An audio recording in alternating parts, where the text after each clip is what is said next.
Alors bonjour à tous, c'est Puich. Aujourd'hui on se retrouve à nouveau pour une petite critique ciné d'un film assez récent qui est sorti l'année dernière, que j'avais beaucoup entendu parler mais que j'avais pas regardé. Donc c'est Everything Everywhere All at Once. Alors moi c'est un film qui m'a un peu... Alors pour l'instant je l'ai regardé qu'une fois, hein. Je pense que je vais le regarder une seconde fois là. Je l'ai récupéré en 4K. C'est un film qui m'a un peu... qui m'a désarçonné un petit peu. Il souffle en permanence le chaud et le froid, ce film. Il est assez... J'arrive pas trop à savoir, en fait, si je le trouve vraiment bien ou si c'est une purge.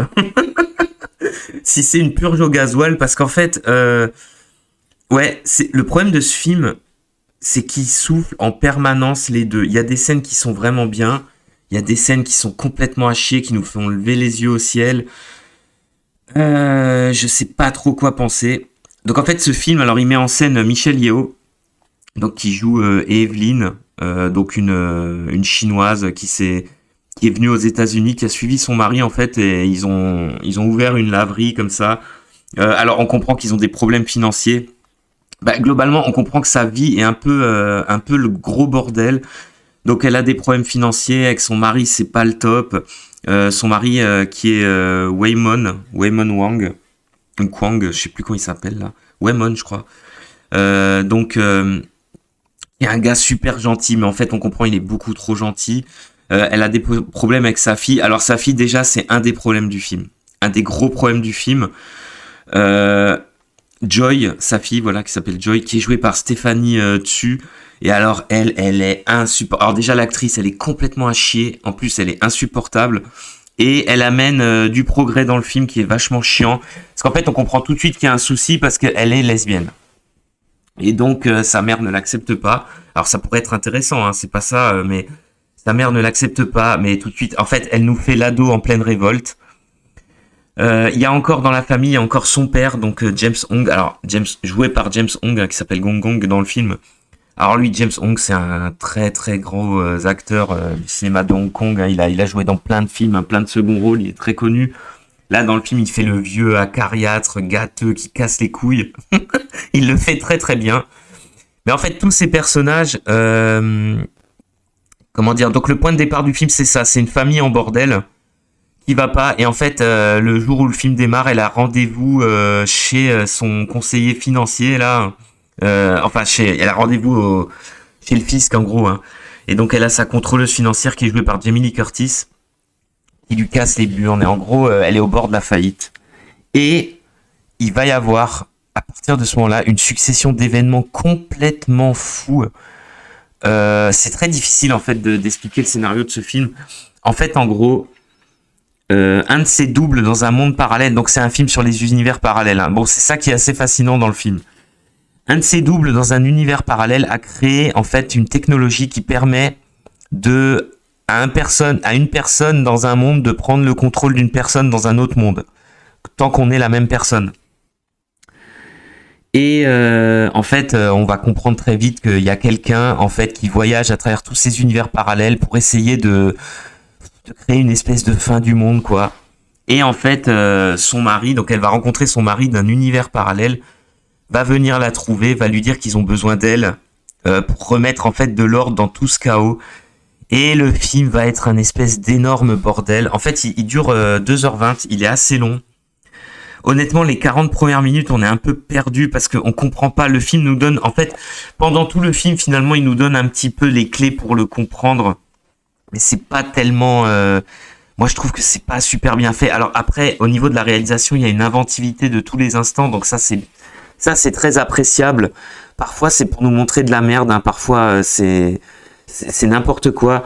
Le film est assez prise de tête, assez compliqué.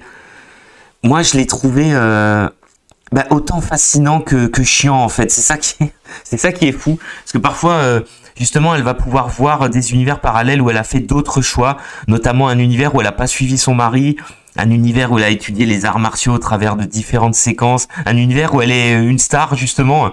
Donc ça, c'est assez excellent parce que ça renvoie à ce qu'elle est. Michelle Yeoh, c'est une immense actrice de Hong Kong, hein. Elle a joué dans plein de films géniaux, hein. Daishi Master, enfin il y en a plein, hein. Ça c'est un exemple parmi tant d'autres, hein. Et voilà, donc ça c'est assez fascinant de voir plein d'univers parallèles comme ça qui sont assez intéressants. Le film quelque part est bien plus intéressant que le Doctor Strange, hein, justement, qui explorait le deuxième là, qui explorait l'histoire des univers parallèles, mais en même temps, il y a tout le temps du progrès qui casse les couilles, il y a tout le temps des scènes absurdes, même si c'est justifié au bout d'un moment dans le scénario. Le fait que, en fait, ça c'est une des clés pour comprendre le film. C'est à un moment donné, c'est justifié en fait que il faut prendre le contrôle d'un autre. Il faut faire il faut agir parfois, en fait, de façon complètement absurde dans son univers. Et plus c'est absurde, plus vous arrivez à prendre le contrôle de votre hôte.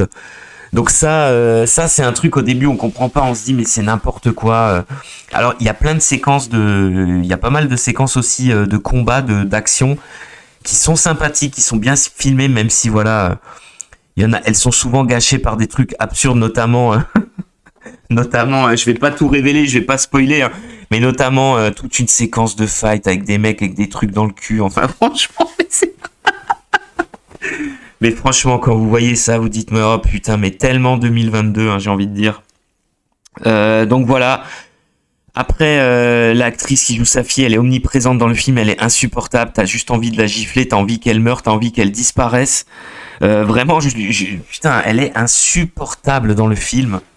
Et on a aussi, alors tout petit spoiler, on a aussi la désagréable sensation dans une partie de la fin du film que tout ça, en fait, c'était pour qu'elle accepte que sa fille soit homosexuelle. Donc ça, j'aime pas du tout. Ça, je déteste même. Mais bon, il n'y a pas que ça, j'exagère, mais il y a une partie du film qui nous fait penser ça, et ça, j'aime pas du tout. D'ailleurs, on a l'impression que peut-être tout le fond du film tourne autour de ça, et ça me plaît pas du tout. Par contre, il y a d'autres séquences à côté qui sont... Bah, il y a une mise en scène de dingue. Il y a l'exploration comme ça d'autres univers où elle a fait d'autres choix. Notamment, il y a des montages comme ça en parallèle, notamment dans les dernières séquences du film qui sont vraiment très intéressantes. Il y a notamment un monde, bah, c'est le monde où elle est star comme ça. Elle a pas suivi son mari. En fait, ils ont pris des chemins complètement différents, mais c'est marrant parce que les deux ont totalement réussi dans la vie. Ça, c'est assez intéressant. Et pourtant, ils ont l'air quand même malheureux. Il leur manque quelque chose et ils se rencontrent, ils discutent. Moi, ça m'a touché. Limite, c'est une des scènes qui m'a donné envie de revoir le film. C'est très intéressant à voir. Je pense que c'est un film, pour moi, c'est un film qui peut que diviser, hein, parce que franchement, les 2h20, on les sent quand même bien passer. Je sais pas si je dois vous le conseiller ou vous le déconseiller, en fait. C'est assez marrant, hein, c'est très étrange.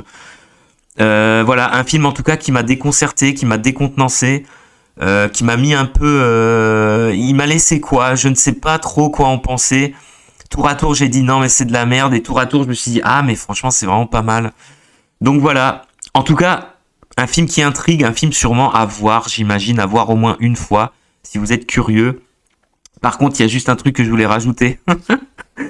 Là, le choc des générations, il fait très très mal dans le film. Parce que d'un côté, vous avez Michelle Yeoh, qui est impeccable. Elle, au niveau de l'acting, elle est excellente. Et puis de l'autre côté, vous avez donc celle qui joue sa fille, une des nouvelles actrices, comme ça, qu'on voit des fois dans les films, qui est totalement à chier. Et là, la fracture des générations, elle fait très très mal, moi, je trouve. C'est flagrant. Dans ce film-là, c'est flagrant. Hein. Surtout quand ils se font face, les discussions entre eux. C'est totalement flagrant. Et ça fait mal. Ça fait mal, ça fait aussi peur pour l'avenir. Mais bon, voilà, je vous dis, je vais m'arrêter là et je vous dis à plus pour de prochaines critiques.